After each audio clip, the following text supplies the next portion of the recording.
नमो नमः छात्रों, स्वागत है संस्कृत निशुल्क ऑनलाइन क्लासेज में। हम निरंतर रीट के लिए और कक्षा 12 के लिए लेसन डाल रहे हैं और लॉकडाउन में घर बैठे अध्ययन करें आराम से और अपने अधिक से अधिक छात्रों तक कक्षा द्वादश और विशेष रूप से रीट और कक्षा 12 के छात्रों तक इन वीडियो को शेयर करें ताकि सभी को इनका फ़ायदा मिल सके। बात कर रहे थे हम कारक की, और कारक में प्रथमा विभक्ति द्वितीय विभक्ति हमने कर ली थी। कर्ता कारक, कर्म कारक और करण कारक चल रहा था, और करण कारक में पढ़ रहे थे हम कुछ सूत्र। और सूत्र देखते हैं। अपवर्गीय तृतीया। अपवर्गीय तृतीया सूत्र कहता है कि जो द्वितीय में हमने सूत्र पढ़ा था, वीडियो देखना वापस, कालाध्वनो और अत्यंत संयोगे, यानी कालवाचक शब्दों और मार्गवाचक शब्दों के अत्यंत निरंतर संयोग में कालवाचक शब्दों से और मार्गवाचक शब्दों से द्वितीय विभक्ति का प्रयोग करते थे। लेकिन वहाँ हमने पढ़ा था मासम अधीते, महीने भर तक पढ़ता है, लेकिन ये पता नहीं चल रहा था कि पढ़ लिया, फल प्राप्ति नहीं हुई थी। क्रोशम कुटिला नदी, कोस भर तक टेढ़ी नदी है, वहाँ भी फल प्राप्ति नहीं हो रही थी, यानी फल प्राप्ति का पता नहीं चला था। लेकिन इसमें अगर फल प्राप्ति का पता चल जाए, जैसे ये उदाहरण है कि अहना क्रोशेन व अनुवाक अधीत है, अधीत यानी पढ़ लिया, काम हो गया, पूरा पढ़ लिया, फल प्राप्ति हो गई। तो फल प्राप्ति जब हो जाती है तो उस कालवाचक और मार्गवाचक शब्द में द्वितीय नहीं आएगी, फल प्राप्ति हो जाएगी, तो तृतीय विभक्ति का प्रयोग करेंगे। तो यहाँ अहना में तृतीय विभक्ति आने का कारण है कि फल प्राप्ति हो गई है, अधीत है शब्द आने के कारण, अधीत आने के कारण। अधीत में कत प्रत्यय भूतकाल का अर्थ देता है, अधीत पढ़ लिया।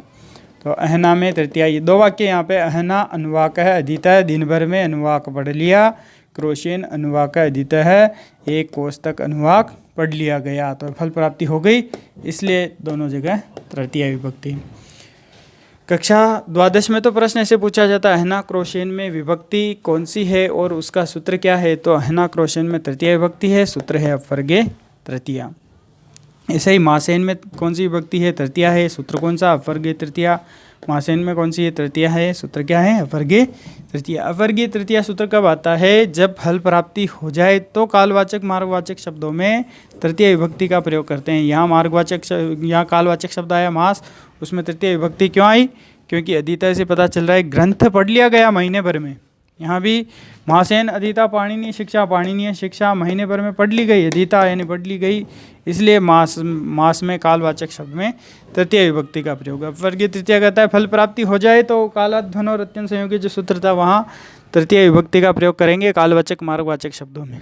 और सूत्र देखते हैं, ये नंग विकार है, यानी जिस विकृत अंग से, जिस खराब अंग से अंगी का, अंगिन है यानी शरीरधारी का, विकार है लक्ष्यते विकार दिखाई देता है, तथा तृतीय शात, यानी जिस खराब अंगी के कारण उस अंगी को विकृत कहा जाता है, उस शरीर को विकृत कहा जाता है, उस अंगवाचक शब्द में तृतीय होगी। जैसे देवदत्त नेत्र से काणा है, तो देवदत्त को काणा क्यों कहा है, नेत्र के कारण, नेत्र में विकार है, नेत्र में तृतीय विभक्ति लगेगी, नेत्रेण। मोहना शीर्षा खलवाटा है, मोहन सिर से खलवाटा है यानी टकला है, तो मोहन को खलवाट कहा गया है, टकला कहा गया है, किस कारण से, सिर में विकार होने के कारण, यानी शीर शब्द में तृतीय विभक्ति लगेगी, शीर्षा यानी उस विकार वाले अंग में लगेगी तृतीय। देवदत्त अक्षणा काणा है, अक्षणा में तृतीय लगी, अक्षी शब्द में, अक्षी यानी नेत्र, देवदत्त आंखों से काना है, अक्षणा में अक्षी शब्द में तृतीय चलाई तो अक्षणा। देवदत्त है पादेन खंजय, देवदत्त लंगड़ा है, खंज है यानी लंगड़ा है, किससे है, पैरों से है, तो विकार किस में है, पैरों में है, तो पैर शब्द में यानी पाद शब्द में तृतीय चलेगी पादेन। तो यहाँ नेत्रेण में, शीर्षा में, अक्षणा में, पादेन में विकृत अंग होने के कारण यहाँ तृतीय विभक्ति का प्रयोग किया गया है। और आता है इत्तम भूत लक्षणे, किसी लक्षण से किसी व्यक्ति का पता चल रहा हो, जैसे जटाओं से तपस्वी लगता है, तो उस लक्षणवाचक शब्द में तृतीय विभक्ति। किससे तपस्वी लग रहा है, जटाओं से। छात्र किससे लग रहा है, पुस्तक से, पुस्तकेन छात्र है, तो पुस्तक लक्षणवाचक शब्द है, पुस्तक से पता चल रहा है कि वो छात्र है, पुस्तकें लेके जा रहा है कोई बालक, तो हम कहेंगे कि ये छात्र जा रहा है, तो पता किससे चला, पुस्तक से। ऐसे ही हेतो यानी जो हेतु होते हैं, कारण बोधक शब्द होते हैं, उस कारण में कारण में तृतीय विभक्ति का प्रयोग होगा। पुण्येन दृष्ट हरि, हरि के दिखाई देने का कारण क्या है? पुण्य है, तो यहाँ पुण्य में तृतीय विभक्ति का प्रयोग किया, पुण्येन। अध्ययनेन वसति, रहने का कारण क्या है? अध्ययन है, तो इस कारणवाचक शब्द में, कारण में कौन सी विभक्ति का प्रयोग होगा? तृतीय विभक्ति का प्रयोग। यानी हेतु कहता है, हेतु में तृतीय विभक्ति होती है, यानी कारण में तृतीय विभक्ति होती है। ये थी तृतीय विभक्ति। पुराने वीडियो भी देखें तो पूरा सही समझ में आ जाएगा। संप्रदान कारक, चतुर्थी विभक्ति के लिए देखते हैं संप्रदान कारक। संप्रदान कारक जो होता है उसमें चतुर्थी विभक्ति का प्रयोग होता है। संप्रदान क्या होता है? कर्मणा यम अभिप्रेति सह संप्रदानम, यानी कर्म के द्वारा जिसे प्रसन्न किया जाए वह संप्रदान। कर्म कौन सा? दान आदि कर्म, देने की क्रिया, देने की क्रिया के द्वारा, दान आदि कर्म के द्वारा जो अभिप्रेत होगा, जो प्रसन्न होगा, उसकी संप्रदान संज्ञा होगी, उसको संप्रदान नाम होगा। और संप्रदान होने से उसमें चतुर्थी संप्रदान से चतुर्थी विभक्ति का प्रयोग होगा। परीक्षा में प्रश्न यहाँ से भी उठा लेते हैं। कर्मणा यम अभिप्रेति सह कथ्यते संप्रदानम अपादानम अधिकरणम, तो ये याद होगा तो प्रश्न सही हो जाएगा। कर्मणा यम अभिप्रेति सह संप्रदानम। यहाँ से भी प्रश्न आता है कि चतुर्थी विभक्ति कस्मिन् कारके भवति? संप्रदान कारके, या संप्रदान कारके विभक्ति भवति चतुर्थी विभक्ति। यहाँ से प्रश्न उठाए जाते हैं। फिर उदाहरण देखते हैं कि संप्रदान में चतुर्थी कैसे है।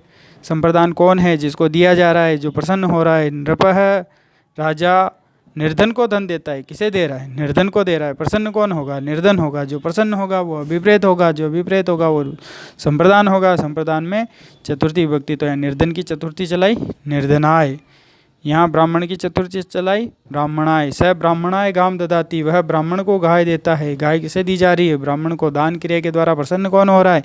ब्राह्मण हो रहा है। जो प्रसन्न होता है उसे अभिप्रेत कहते हैं, और जो अभिप्रेत होता है वो संप्रदान होता है। और संप्रदान में चतुर्थी विभक्ति, इसलिए यहाँ ब्राह्मण में चतुर्थी विभक्ति का प्रयोग हुआ है।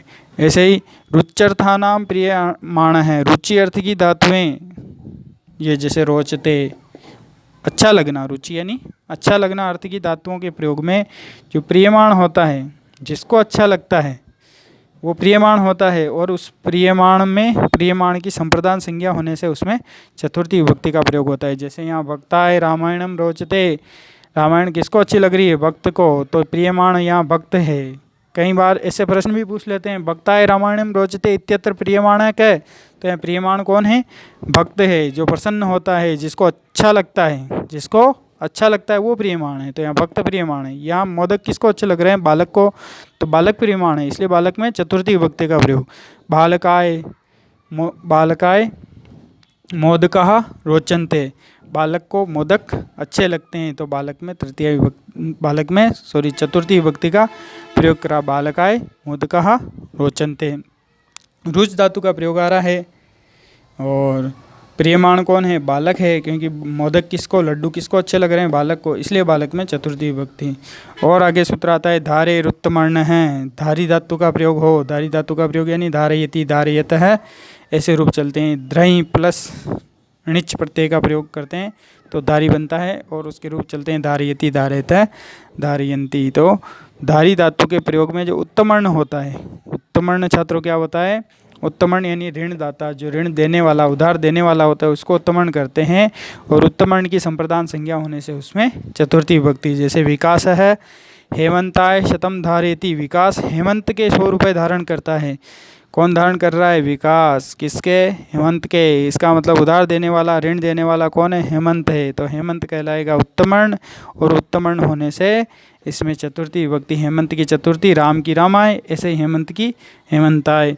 ऐसे ही यहाँ देवदत्त यज्ञदत्त के 100 रुपये धारण करता है, तो यज्ञदत्त में चतुर्थी विभक्ति यज्ञदत्ताय। ऐसे ही भक्ताय धारयति मोक्षम हरि, भक्त के लिए धारण करता है मोक्ष हरि, यानी हरि भक्त के लिए मोक्ष धारण करता है। तो धारण करने वाला तो हरि है, लेकिन भक्ति रूपी ऋण देने वाला कौन है? भक्त है, तो भक्त उत्तमर्ण हो गया, ऋण देने वाला हो गया, इसलिए भक्त में चतुर्थी विभक्ति का प्रयोग होता है, यानी जो भी ऋण देने वाला। यहाँ ऐसे प्रश्न भी पूछे जाते हैं, विकास है हेमंताय शतम धारयति इत्यत्र उत्तमर्ण का है, तो ध्यान रखना मित्रों कि यहाँ ऋण देने वाला जो होगा वो उत्तमर्ण होगा। तो यहाँ या सीधे ये भी देख सकते हैं कि जिसमें चतुर्थी विभक्ति है वो उत्तमर्ण है। यहाँ ये उत्तमर्ण, ये उत्तमर्ण, ये उत्तमर्ण।